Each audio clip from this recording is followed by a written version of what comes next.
Bonjour, bienvenue sur ma chaîne. Voilà, aujourd'hui je voulais vous faire une petite vidéo pour vous présenter un tarot italien qui est pour moi un coup de cœur en fait. C'est la Corte dei Tarocchi de Anna Maria Donofrio.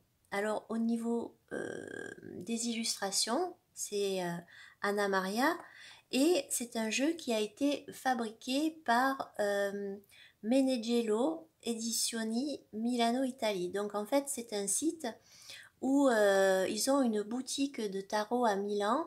C'est des tarots qui sont faits main, qui sont coupés main et tout est artisanal. Voilà. Et celui-là m'a fait craquer pour plusieurs raisons.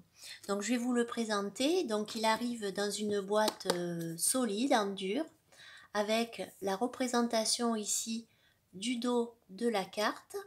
Et on a un petit cachet en cire avec le petit personnage. Et ici, donc, vous avez le nom du jeu. Donc, quand on ouvre la boîte, ça c'est l'intérieur. Voilà. Donc, on a un petit papier qui vous dit que c'est un article, voilà, un tarot qui a été fait à la main. Donc, s'il y a des imperfections, ce sont des imperfections normales, que ce ne sont pas des défauts. On a une petite voilà, présentation de l'artiste italienne qui a fait les illustrations. Et puis on a donc le numéro de série. Voilà, avec ici le dos des cartes. Alors vous allez voir, c'est un jeu qui est quand même, là c'est l'intérieur de la boîte. C'est un jeu qui est épais. Voilà. Qui est fait dans une sorte de... c'est un très très bon carton. Au niveau du toucher, il y a un petit côté canson, mais c'est vraiment... Enfin voilà, c'est très très solide.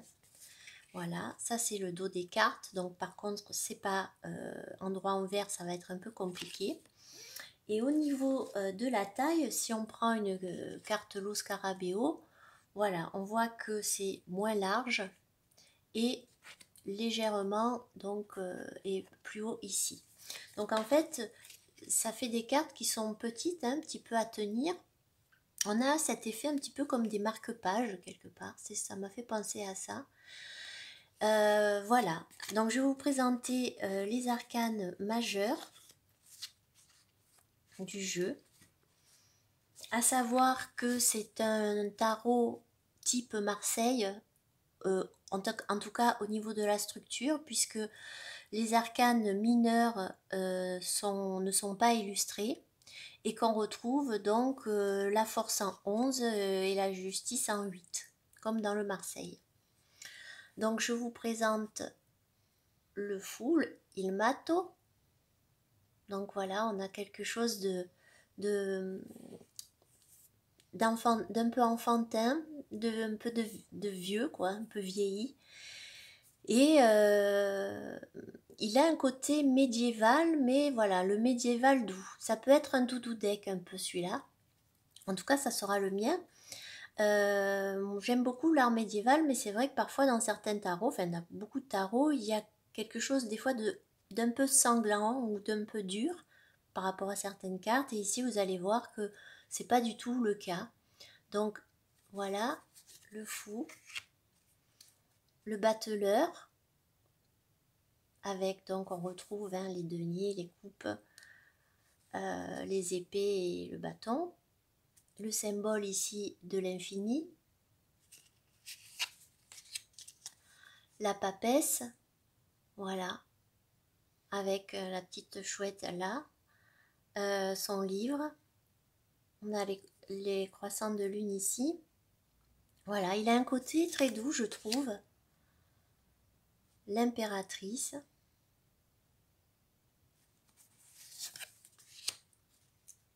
L'empereur. Le pape. Vous voyez, même le pape, il a l'air sympathique. Des fois, c'est un peu... Il a l'air un peu plus... Les amoureux. Voilà. J'aime beaucoup le petit soleil. le chariot,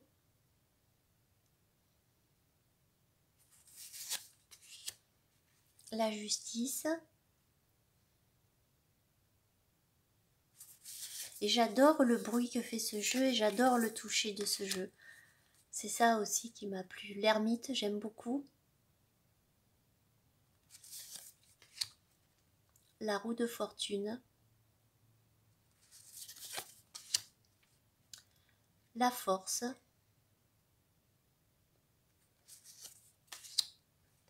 Le pendu, très bucolique, avec ses deux petits oiseaux. La mort.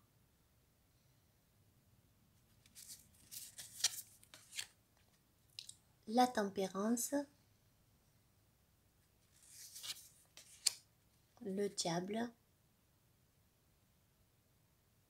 Et bon, même le diable n'est pas effrayant.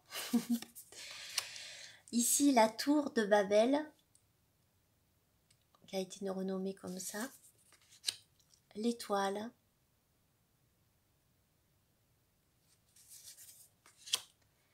La lune, avec les différents croissants, enfin les différentes phases de la lune. Le soleil.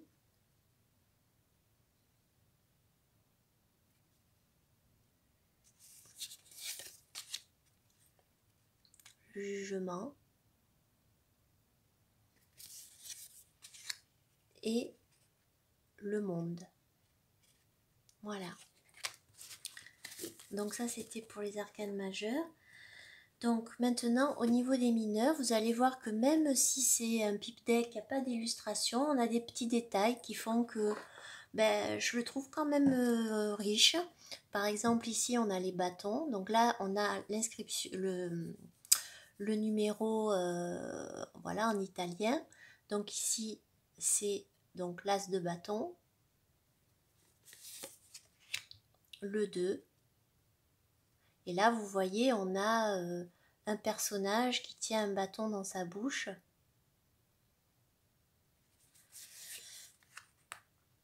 Le 3, voilà, avec comme une sorte de loup ou de chien qui ouvre la bouche.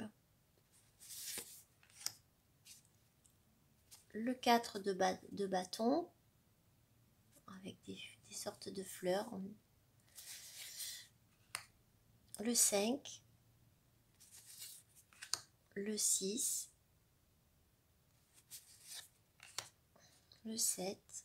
Et du coup, il y a des couleurs comme ça, avec des tons un peu sépia, marron. Il a un côté, voilà, un côté historique, un côté le 9 et le 10. Après, donc, on a les figures de cour. Donc, on retrouve ici le valet de bâton. Donc, on a même un petit lapin là dans le coin. Le cavalier de bâton.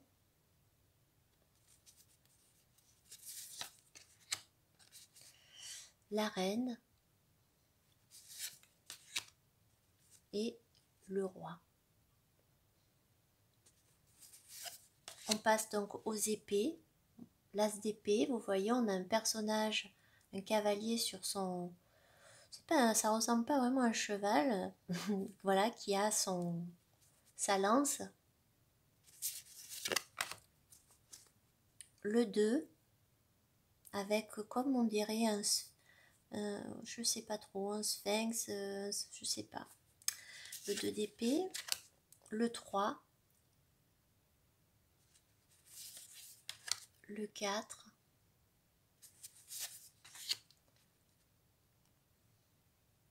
Le 5. Le 6. 7.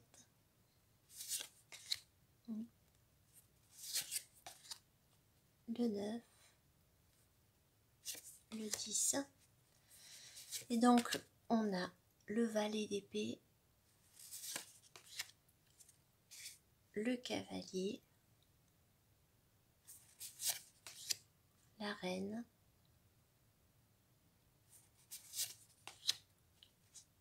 et le roi.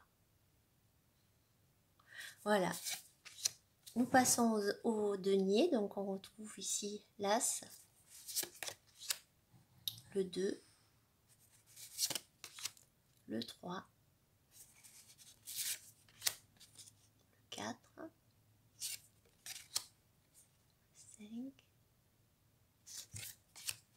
6, 7, 8. À chaque fois, il y a des détails qui changent, c'est jamais les mêmes, hein. Même si le 10. Et donc, nous avons le valet avec son petit oiseau, le cavalier, la reine et le roi.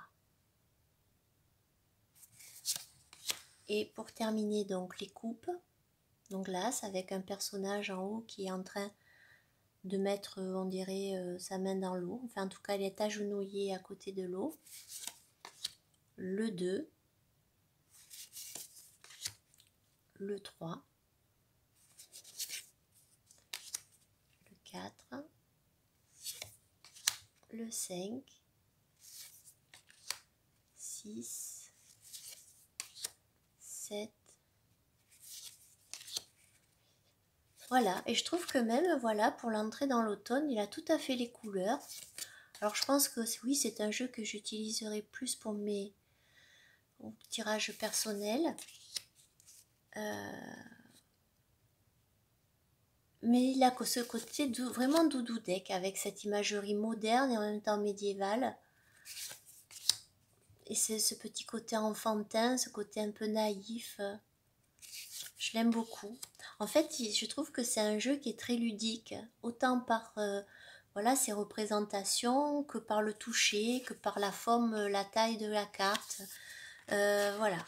Donc c'est un jeu que vous pouvez trouver, je vous mettrai le lien sous la vidéo, que vous pouvez trouver dans la boutique donc de Meneghello à Milan. À savoir que c'est un jeu qui coûte 40 €. Et par contre, ce qui est élevé, c'est les frais de port, puisqu'il faut compter 20 €. Donc ça vous revient à 60 € à peu près. Mais voilà, c'est vraiment un tarot unique, fait à la main. Il a tout de magique en fait, ce petit tarot, et je l'aime beaucoup. Donc voilà, j'espère que cette petite vidéo vous a plu. Et je vous dis à bientôt. Au revoir.